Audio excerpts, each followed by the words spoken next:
ВМРО се надмина. Лажи и пациенти болни од рак, рече на прес СДСМ. Изјавата ја темелат на даденото, а не исполнето ветување дадено на почетокот на 2014 година дека зрачните терапии за малигно болните пациенти ќе почнат на почетокот на оваа година. Не само што не започнаа со зрачна терапија, туку изградбата на бункерот повеќе од 6 месеци е комплетно стопирана. Посвечено пресечената лента остана само отпад и смет. Пациентите кои што боледуваат од малигни заболувања со право реагираат.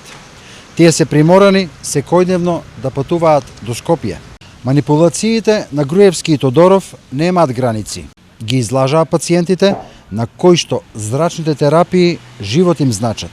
Од друга страна, од болницата излегоа со следново образложение. Поради непочитување на рокот на изведување на градбата, прекинате договорот со градежната фирма, со првичната градежна фирма и спроведена е постапка, односно тендер за